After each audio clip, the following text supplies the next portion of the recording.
Hey, Jason, thanks for coming on the show today. Oh man, absolutely, Breezy. Thanks for the invitation and having me on. Yeah, I'm glad to be here.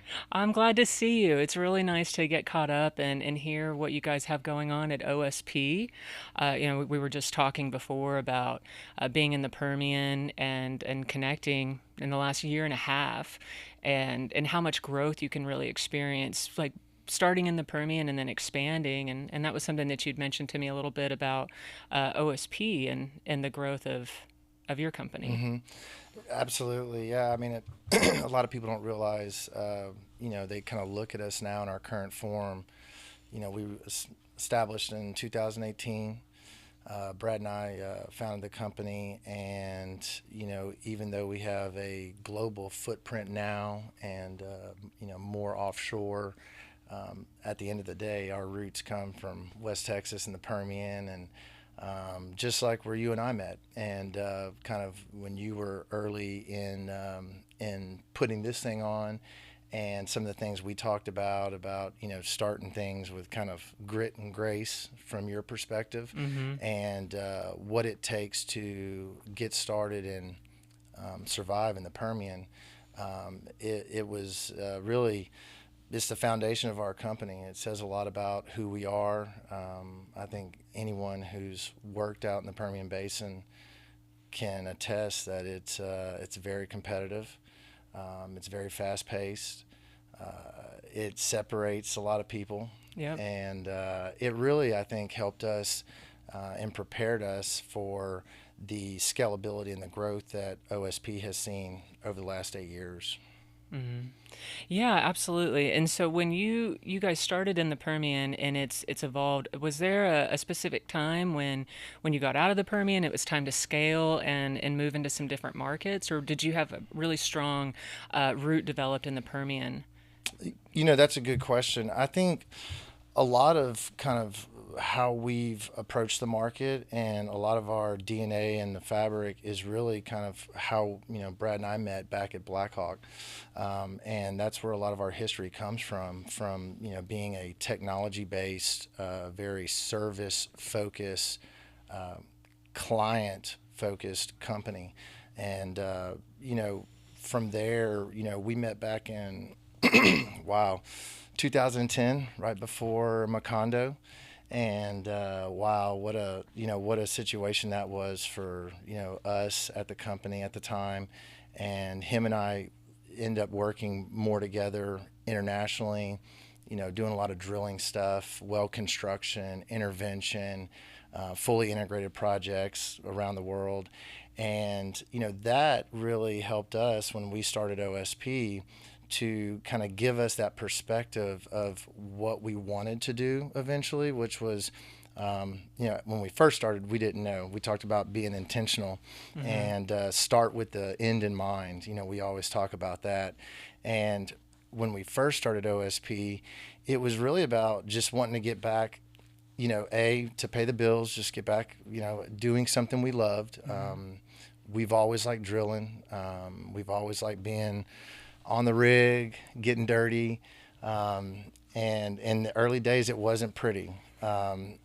We always kind of talk about the early days in West Texas, and oh, I can tell you some stories. I mean, it was sleeping on the floor of friends' apartments for the first year. Never forget that. And that was more of a, we didn't have the money for $150 room. And when Yep. the Permian really does well, it's $350 a room. Mm-hmm. And so for us, $100 a night, it was tough, getting started. And I think a lot of people see us now, and it's a complete opposite of how it started. And Right. but remembering that and the early beginnings and what it took to get there. I think the Black Hawk situation kind of prepared us for what to expect and scaling with technology and being really service based, but doing it on your own and starting it from scratch. You can just throw the book out the window almost. Right. And it's been a journey. It started out there, But from sleeping in the truck and on the floor to drinking Topo Chicos and Slim Jims 3 times a day for food, and Yeah. maybe taking a slice of pizza or some chicken out of what you're delivering to the rigs, that's how it started. And so, I think that grit and that, earning it. I had an old boss used to say, "Earn your wings." Your red wings. Mm-hmm. Have you earned your wings yet? And it really kind of it set the pace for us as a company. Working out in the Permian, Yeah. it was a great start for us. Absolutely, and I can definitely relate to that. Uh, you never think that you're going to be able to get out of those kinds of circumstances when you're in them, because it's overwhelming, and especially like years ago in the Permian, how expensive it would be to stay there. I feel like it's a little bit more affordable, easier to navigate. But I mean, any amount of time that you've spent out there physically working and grinding like that, like you've earned your wings. You definitely have. If you stay with it and then you're able to build something like you have and look back on it, it hits different than if you were to just kind of step in that role. You acquired the business, and now you run it, because you've actually been those boots on the ground. You have experienced those Uh, those those nights on the floor, and so you know what it's like, and you know the industry from the bottom up. it is different. Yeah, I mean, there's no doubt about it. But I think you have to have that. There's a lot of circumstances I've talked. In my position now, it's been great because I have the ability to connect and collaborate with a lot of different business leaders, presidents, business, entrepreneurs, starters, thinkers, developers. And it's so interesting to have this ability to kind of put ideas and thoughts and now for us technologies together, to where we're starting to scale and build integrated solutions for the client that are extremely technical, that are very service related. And it's just right up our alley, because at the end of the day, one of the things that I think drives all of our really guys throughout the company, Midland, South Texas, Houston, Broussard, where we have all of our districts now internationally. We have multiple locations through our partnership, and you're starting to see that that care for the client and the passion about delivering. Just kind of cutting edge solutions, being different, thinking outside the box. And that's really been a pleasure to really kind of surround yourself with so many great thinkers and doers. And so for me, starting out, picking up tools in my truck, truck number one, trailer number one, sleeping in it, picking up tools, delivering it, going to the local Loves to scan it, send it to Brad so he could deliver a ticket. And it's come a long way. And now it's like, it's such a really a pleasure and a blessing to me to be able to be in the room and see these guys and girls connect, to just put so many great solutions to the client. Yeah, that has to be rewarding, because and I can relate in a way, like feeling like I'm doing something valuable in the industry, that I'm a part of this change, like you're saying, like integration, like the integration that we're seeing with AI Mm. technology, and being able to be forward thinking and not get stuck. In my experience with the industry, a big part of the workforce is just stuck. They don't see any opportunities. They may not know that they're there. They don't know how to navigate them, or they don't believe it's possible.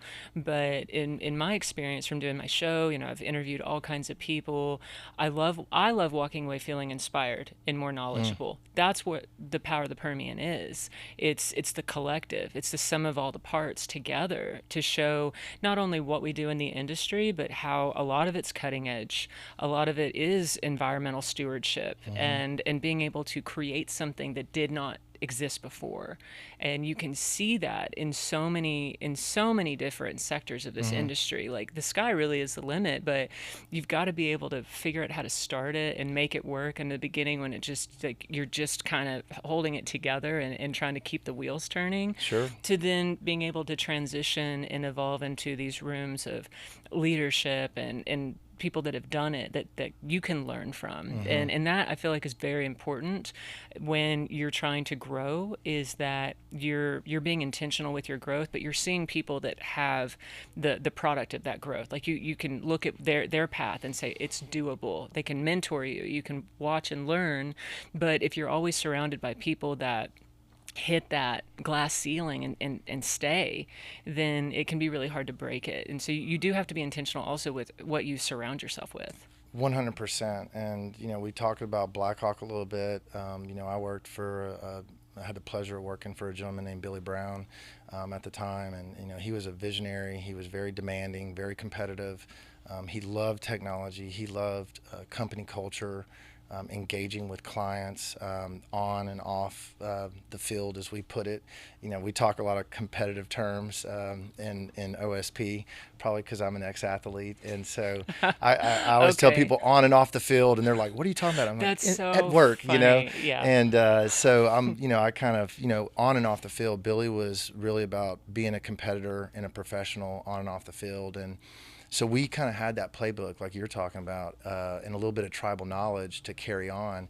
And you're talking about having to, go through these pauses and kind of start and stop, and where do we go next? And I think it's very fitting that we're having this conversation. The power of the Permian. We're in a tough spot right now. As far as Western Hemisphere, U.S. land, rig activity, current oil and gas prices, and so that's one thing that I think is front and center as something that we're going to have to tackle. In the service business, you're still seeing some consolidation in the market, and that causes a lot of friction. With pricing, competition, and that pushes folks to look outside the border, outside the box. And for OSP a couple years ago, we were impacted fairly significantly, and it was really just after COVID. We were real early in the consolidation impact. We lost Double Eagle. We had a very significant amount of their work at the time. Colgate at the time. And we went from 15, 20 rig operation down to two, Wow. and one at one point, and then none, right? That's scary times. And so you have to have a plan. You have to be able to pivot. And thank God for good partners. We've had great partners where when we get stretched out with current situations, or DSOs getting out of hand, or consolidation that changes our inventory, or our technology plans. We've had great partners that have worked with us. And that's been a key, is really partnerships, and like you said, surrounding yourself with people internally and externally, that can positively influence the business. And that's for not only your business, but your client's business. I mean, Mm-hmm. you have to, one of the things that we talked about, and it's really three things, and really the pillars of the foundation of OSP is quality, technology, and value. And that means different things to us, but those three things, service quality, quality in everything that we do, quality in the way we show up, the quality in the way we handle people, that needs to resonate every day with somebody in the organization. Technology, we have to be constantly thinking about what's next, what's driving essentially value for the client and stakeholders in OSP. And for us, it's really looking forward, and looking out of the boundaries. We talked about international expansion, and that's really where we've seen growth in the Gulf of America, offshore, deep water, and in international market in the last 2 years.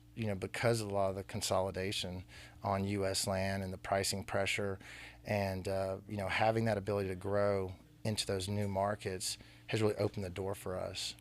Wow, that's interesting. Was that scary to do when you decided to cross over, or like dealing with the volatility of the market, like dealing not just with U.S. land now, but navigating internationally? No, that's a great question. I was fortunate. The last 4 years of my time at Blackhawk, I was vice president of international, and I spent 2 to 3 weeks a month um, in an international location, working on integrated projects, new markets. And so I was able to really immerse myself in that business mindset. Traveling over to UAE, attending, conferences, you know, uh, and North Sea, West Africa, Brazil. Really learning the markets, learning how businesses ran in these countries. Um, that really helped us. Let's just say take our first step and evaluating opportunities, because when you're small, um, you kind of want to say yes to everything. Yeah. It's like, hey, I'll do it. Yeah. Anything, right? Put me in, coach. Right. And as you get more established and really develop and fine tune, where you make your money, how you make your money, and how you provide the most impact for the client. That's really where you start to kind of refine the business, and you don't have to say yes to every opportunity. But when you go internationally, there are definitely some things that you need to consider. And you really learn when you get into that business about import, export, value added tax, temporary, long term importation. You start looking at geopolitics, who's in power, how long have they been in power, what's it like getting set up in country, local content. There's just a lot to consider when you're moving people, assets, and different things in and out of Angola or Namibia, Saudi. Working in these different markets definitely has an elevated level of requirement and Okay. planning. And so, but again, working in the Permian early on and having to be able to respond quickly and just be ready, that's really helped us because it cuts down the lead time of these long cycle projects that you see internationally. But once you get in the door, they're 2 to 5 year contracts. It's better margin work. It's more integrated service offerings, which is one reason why we just partnered up with Odgefeld Technology to really expand that international footprint and integrated service offering. That's exciting. Yeah, That's it's a big partnership that's just happened. it yeah it so this was fairly recent. We had been working internationally in about half a dozen to a dozen countries over the last year or so. And this technology is really exciting for both of us in the fact that they immediately gain more access and visibility into the deepwater Gulf of America market and Western Hemisphere, into some things that we're already working in, down in Guyana, Suriname, Brazil. So the Western Hemisphere is going to continue to be a strong market for us. And then the Eastern Hemisphere is going to be a great market in the fact that there's still a lot of deep water work in certain markets that is really right up our alley when it comes to deep water, harsh environment drill ships, which is what probably Odgefell is probably known for. They're a 50-year company dedicated to well operations, deep water, harsh environment, tubular running services, engineering, well construction, decommissioning, abandonment, and that really fits well into our offering, Mm-hmm. which is really full life cycle of the well, from drilling, completions, intervention, temporary and permanent abandonment, and full decommissioning. And so being able to now be into 30 different countries with Roofline overnight with this partnership, providing clients fully integrated service offerings in a deep water environment is really kind of what our passion is, to keep delivering cutting edge technology, best in class service offshore. And a lot of that goes back to training, and a lot of the things we've learned on land is building that foundation to where guys can hop on a land rig, a workover rig, a deep water drill ship anywhere in the world and be able to provide that that first class Mm-hmm. technology or service at the highest level. Right.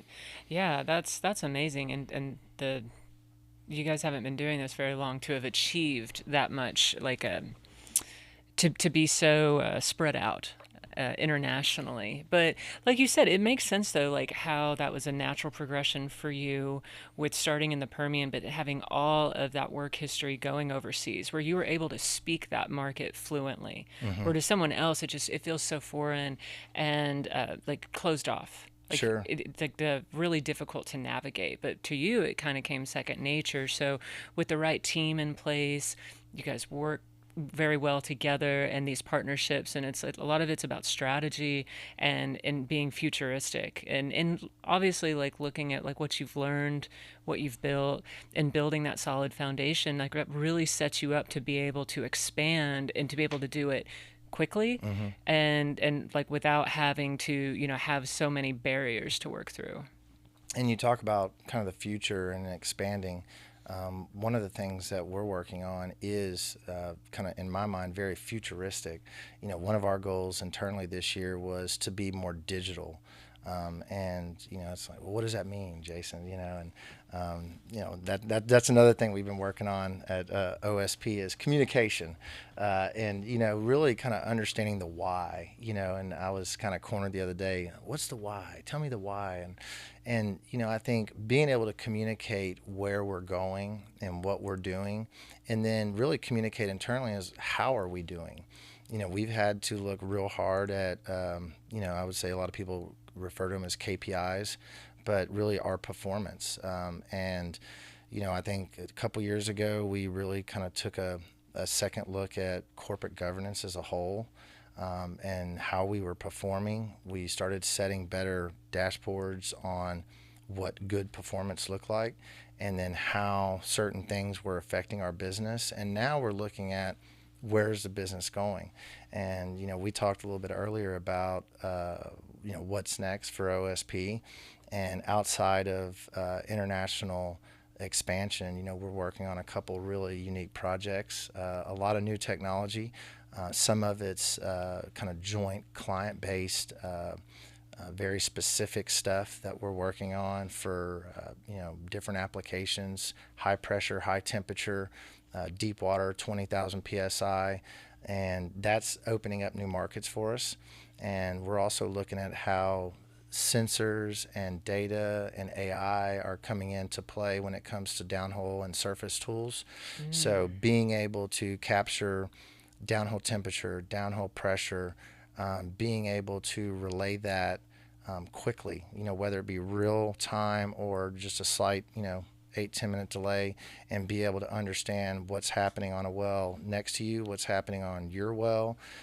So we're working on some stuff right now that's, I would say, it's not just exciting for us, but I think it really kind of opens up the door to like what's next with OSP. And I think it's crazy to sit here and think 8 years ago where we were at, where we're right. at right now, and Yeah. it's a ton of opportunity. That's so exciting and it's inspiring, and something that I've looked at on my own journey these last 2 years is what were my struggles early on, how did I refine and grow, and I'm kind of in a place now where I've been looking at different partnerships and collaborations, like how can I take what I've built and make it more valuable and grow it and scale, and then even like what do I want to do on my own, what am I trying to achieve, and kind of like what you're saying, like what's the why. Mm. And I think that like we're moving at such a rapid pace in our society in this time that there's so much opportunity right in front of us, but if you don't stay ahead of the curve, if you don't embrace AI and technology, digital, all of those things are very subjective as far as what you're doing Mm-hmm. with them. But when you embrace all of that and you in your skill set and your work history and what you've been able to achieve so far, the what we're doing in the industry now is so innovative and so just forward thinking that you can really create something that hasn't yet existed and add that value. And so like you're the trailblazer because you are at the helm of Mm-hmm. all of it, the way that you've continued to scale and grow the company. And to your point, I think you're seeing a lot of that from everyone, right? The majors are always investing. back into technology, a lot of folks actually have a percentage of their revenue that they just kind of allocate towards, R&D spend every year, right? We do the same thing. A lot of people don't realize that probably almost at one point 30% of our company was, degreed engineers, and we have engineers in finance, we have engineers in operations, we have engineers in sales. COO is an engineer, our CFO is an engineer. So, Wow. all of our, lead guys, senior leadership guys are very technical. And so that's driving a lot of our initiatives is, to your point, is using, any success or growth that we have and reinvesting into technology. And we're seeing a lot of, you brought up collaborations and partnerships. We're seeing a lot of success through some of the partnerships that we are have been fortunate enough to put together over the last couple of years, of kind of a 1+1 makes 3 deal. And it's providing a real value for the client. So if they're able to save trips in the hole or improve their safety or their trip time, there's so many things that we can do via technology that is making things safer and more efficient. And with rig count dropping, you know more scrutiny on spend and efficiencies and optimization, OSP continues to look at technology as a way to create opportunities for us and get that sticky work that keeps you, throughout the full life cycle of the well. Hmm. Yeah, and that I can see where that would keep you like almost streamlined in the operation of some of these companies that you're working with, and being that value add through the whole process in Hmm. different ways. Because when we look at the industry as a whole, like that's always the objective is safety, efficiency, and obviously being able to run operations a little bit leaner, Hmm. like what we're seeing now with the mergers and acquisitions, and looking at like how effective it is to run leaner. And it can be because when you have too many people or you don't have the skilled labor, you have too many people like basically doing the same position or Hmm. not having enough to fill a role, like you can see a lot of waste and overhead. But when you have like savvier people or individuals that have the field experience or have engineering experience, have overseas experience, you put all of that together and you weed out a lot of necessary, like there's a lot of unnecessary positions because you're all capable of doing so much more. And then obviously like communication, like you said, that's something you're working on, but uh, the right communication can be so effective Hmm. in growing an operation. We kind of go back to, I've had a great opportunity to speak with so many, colleagues, presidents, CEOs, over the last couple of years. And at the end of the day, a lot of the problems that they're looking to solve and they're really trying to tackle could either A, be prevented or solved very quickly with communication. And that's one thing that we're trying to do a better job of internally.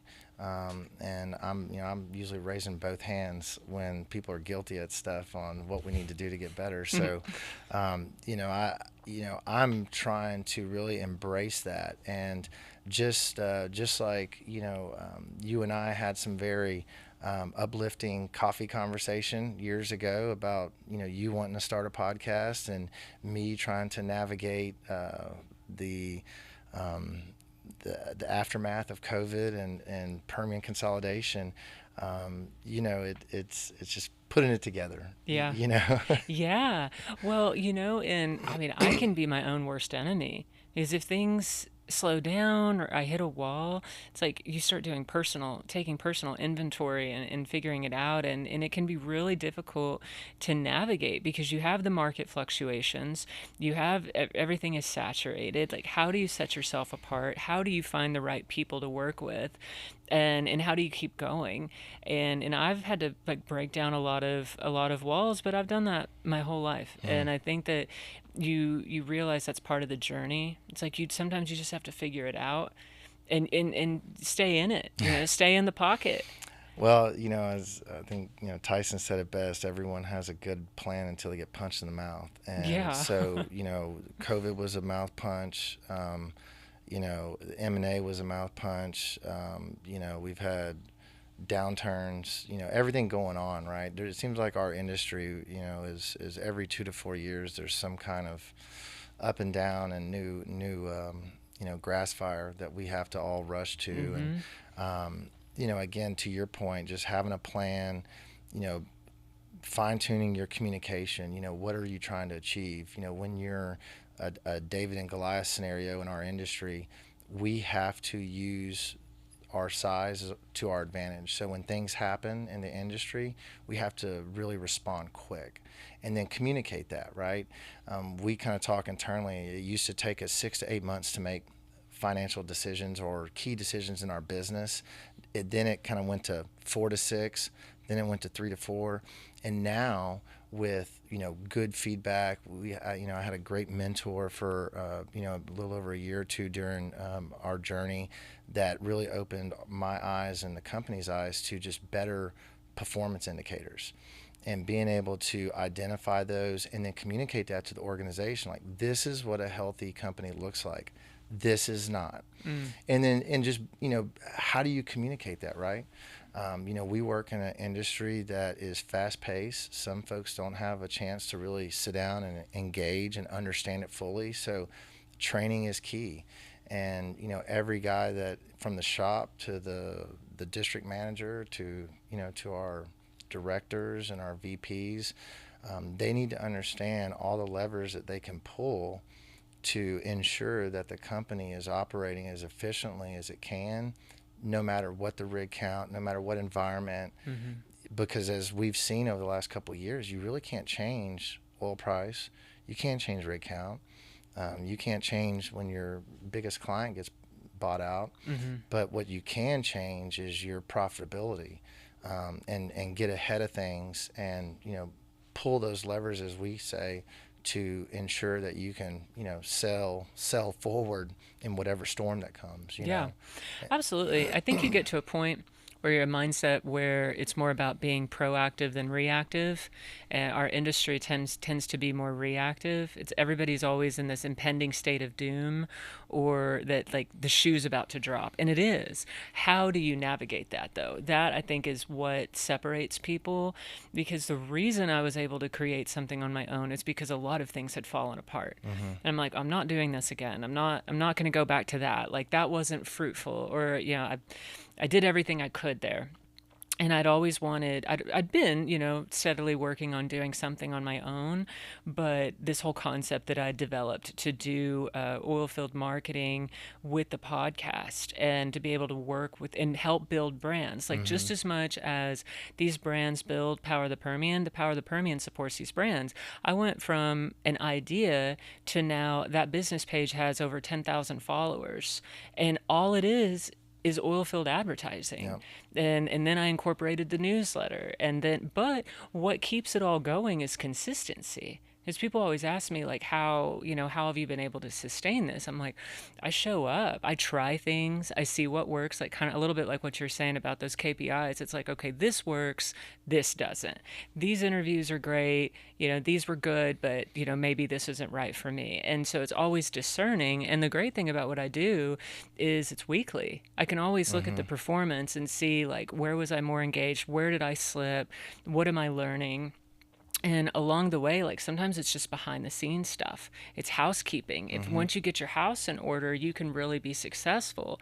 But everyone's always looking at that, like kind of like what you're saying. It's like they look at where you are now. They don't know where you were Oh man, yeah. 8 years ago, and that's how I see it too. I'm like, you can do anything, but it's just always being able to refine and keep going, and knowing, like, don't, you might have to grow into some of it, but you don't have to take on so much at once. It's like, make it to where it's your norm. Like what I do with the way that I post, the way that I write my newsletter, it's consistent because I can manage it. Mm-hmm. If I I only did this every few weeks, but I said it was every week, people wouldn't take me seriously.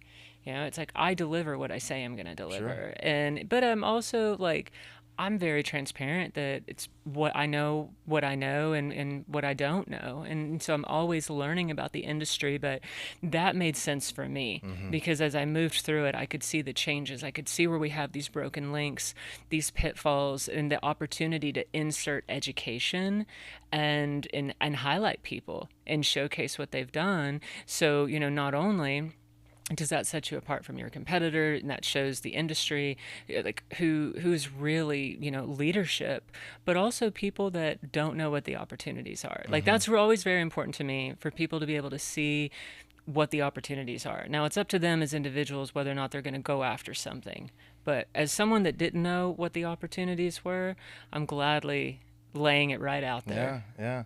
Well, I think you bring up a good point. One of our leaders, he always says, "Say what you do and do what you say." And if you do that, everything will fall in line. That's it. And and a lot of that's is about being consistent. Showing and again, starting out in the Permian, our first opportunity literally was in front of us because it was they were getting bad service. They were like, "You have an opportunity. If you show up, you'll have this job." Yeah. And that's what it was actually a young lady who I have a ton of respect for, but she was like, "You show up, you're going to have an opportunity." And it's to your point. I mean, it's showing up, and that's sometimes the first step, Yeah. and then fine tuning it. You talk about looking at the data. That is something that I tell you, it has revolutionized our business. And that had nothing to do with technology, training, operations, safety. It was more of we really need to understand how this business works, on a spreadsheet. Hmm. And when we started looking at gross margins, free cash flow conversion, gross profit, EBITDA, tracking EBITDA, and how that really looks at investment, capex, opex, then being able to relay that to the group, and it goes back to communication, being able to communicate that. Well, if everyone doesn't understand what those things mean and how it affects our business, we're never going to see the positive effects of making these changes, right? Pulling those Hmm. levers, as we say.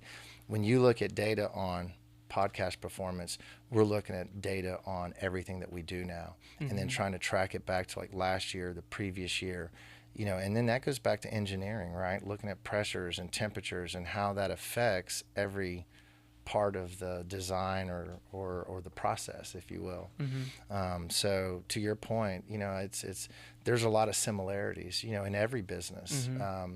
that looking at data and better communication can positively affect your trajectory. Yeah.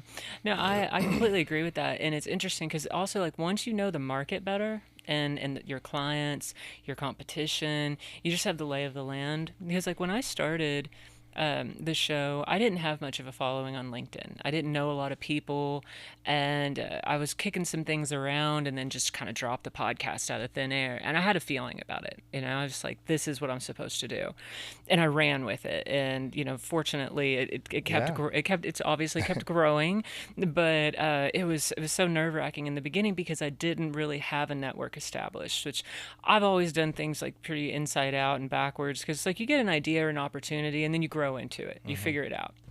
And so I had to go and kind of develop all that as I was going along. But it can be a lot easier for me now to be able to discern how the performance of my podcast, like not only just views, but watch time, how quickly it was watched, Hmm. who sees it and clicks on it immediately, who's liking it. I can look at comments, and I can gauge, like, are these more field workers, or these decision makers, or these salespeople? Hmm. And I always, because I put so much content out, I'm trying to put things out that's going to resonate with different people, so that we're building the ecosystem, and it's getting stronger. Hmm. It's not just for these different types of people. It's for everyone in the industry. And you can, kind of, take what resonates with you and leave the rest. But that's how also I feel like it's grown the way that it has. That's what I would recommend if someone was wanting to do something similar. I can give away the secrets. You can, I mean, if somebody thinks what I did worked, like, by all means, like, I'll tell you how I Hmm. did it wrong, and I'll save you some time. But so many different things feed into that ecosystem. It's not just me having the show. It's not just one great guest. It's being able to put content out that resonates with the right audiences, working with the right brands, of course, like we said, delivering and being consistent, but being able to see that continuous expansion and revisiting things that work and Hmm. being able to kind of place them along the way, that has been a great strategy for me. And so being able to know what your indicators are, you can get there a lot quicker. Sure. No, absolutely. I mean, we're having a lot of conversations about just exactly that, and we're it's I think again the struggle is just you kind of you hit the nail on the head, right? It's really connecting with the industry, and one thing that I am trying to challenge myself to do a better job of is really including the human factor into our business. For a long time, I think we were kind of sheltered and trying to just kind of keep it all to ourselves, and now kind of the word is out about OSP, and now it's more of engaging and being part of the industry. We what we do is what we do. Mm-hmm. We're obviously, just to your point, really trying to refine what we do, be better at it. We want to be safer. We want to have a better quality. We obviously work in an industry that has a high human factor, and that's a huge challenge. It's a huge challenge from an operational standpoint, from sales, marketing, HR, and but it's also a huge opportunity. And I believe one unique thing about OSP is our people, and we have a great family. It's more of a team, I would say, because probably sometimes it feels a little bit more competitive than sitting around holding hands Sunday afternoon like a family. But it's more of like, hey, get it together. Let's get out there. Yeah. And so, I think our team is, definitely our strength. And, really, as we continue to connect with other people, not just internally, but externally, and sharing our story and giving support to other, our partners, we kind of mentioned Odgefeld, but all of our technology partners and suppliers, it is a very cohesive hand in hand partnership in our business. So Mm-hmm. for every, client out there providing a product or a service, there's someone behind them, painting their equipment, blasting it, maintaining it, getting it off the assembly line. We have, partners that do different things that all come together as one product, and Mm-hmm. then we go out there and execute, but it really is kind of bringing everyone together, and again kind of challenging on the communication side.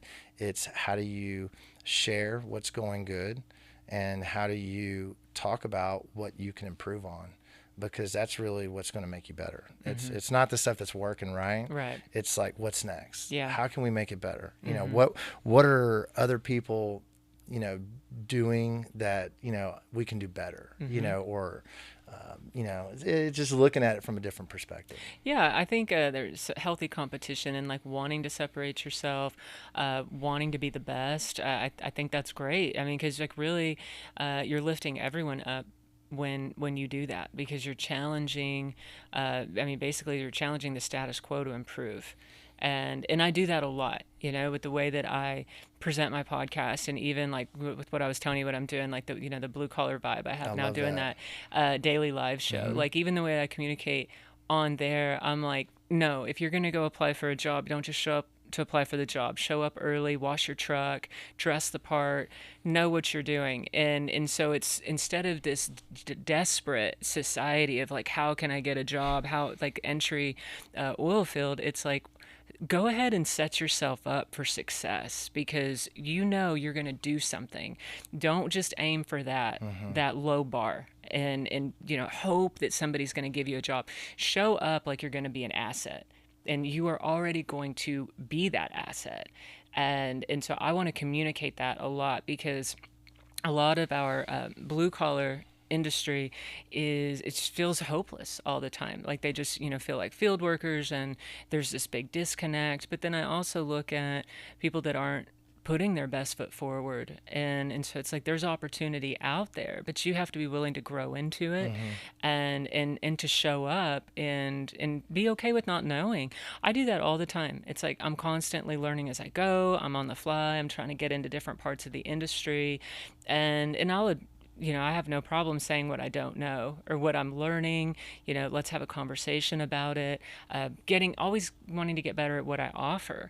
And so, like, to your point, it's not just about celebrating the wins, like, okay, people are showing up, they're watching my show, or business is good. It's, well, what's not working, or Mm-hmm. where did I fall short, or how can I make sure that I don't have this problem again? And that makes my systems operate smoother. Sure. And then I can be more creative. I have a little bit of freedom. I don't feel so strapped and spread thin. Like, I'll challenge myself and get a little spread thin, and then I'll let things fall off. I'm like, we don't need to do this yet. This isn't working. That didn't work out. And then you keep going. Mm-hmm. And so, not feeling like you're, at a loss, or you're not able to grow because certain things don't work out. It's like you also have to accept that Mm-hmm. that a lot of these partnerships can fall through, opportunities fall through, but knowing that something else is out there, that's a mindset that I've really adopted and strengthened, to where if somebody rejects me or something doesn't work out, I take the hit, I take the lesson, and I turn it into more wisdom. Yeah. And then I'm even better. And I can see that now because that's a pattern that I've developed, and I've strengthened that muscle. And I want it to be stronger because then you're resilient for when Sure. things do fall apart. Sure. And I mean, that's a good point. I mean, you bring up, a lot of stuff that happens. I mean, it's our industry is definitely a reflection of that. And I think as we continue to engage, you talked about starting the podcast and the whole purpose of just kind of bringing it together. We started one internally at OSP, Yep.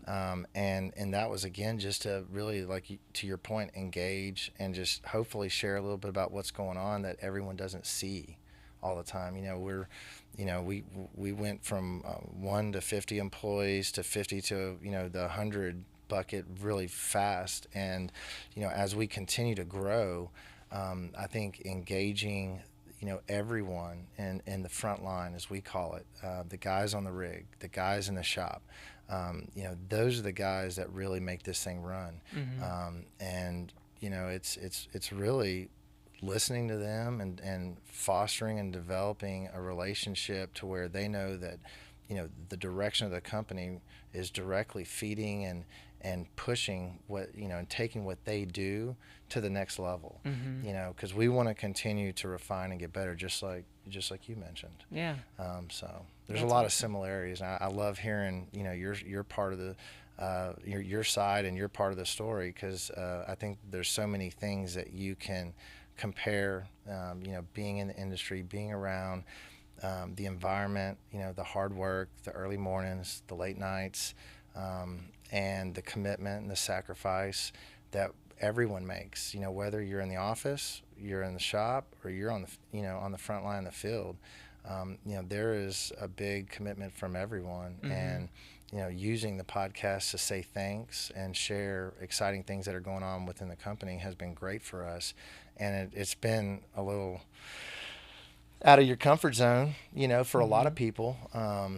For me, it's not too bad. I enjoy connecting Yeah. at every level these days, and especially folks that challenge me and get me thinking on things that can improve myself and improve our company, and the way we do things and the product and service we deliver.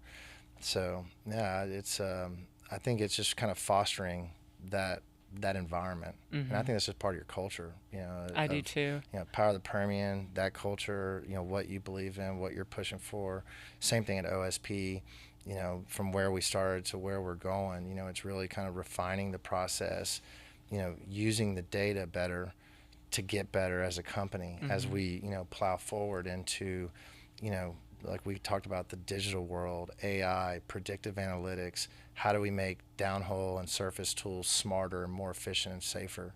And that's really kind of where we want to go as a company, and probably where you want to go as a podcast, Yeah. right? Yeah, exactly. A lot of similarities, and I appreciate hearing it. It's very refreshing, and it kind of helps me get a little bit more dialed into. It's exciting. It's exciting times. I think, once you kind of get some of that figured out and in place and taking action, it's amazing how much it can compound and create more success for everyone. And Hmm. like you're saying with your internal podcast, like that fosters a very different company culture because being able to highlight people, say thank you, and just bring it to life. Like Hmm. there's something about having that medium, especially internally, like what you're doing, to where it gives a lot of company pride and connectedness, and also like giving a voice to those that like typically wouldn't be heard. Absolutely, and sharing their story, because there's a lot of folks that wake up every day and do a fantastic job that never get Mm-hmm. typically on LinkedIn or some promotional video.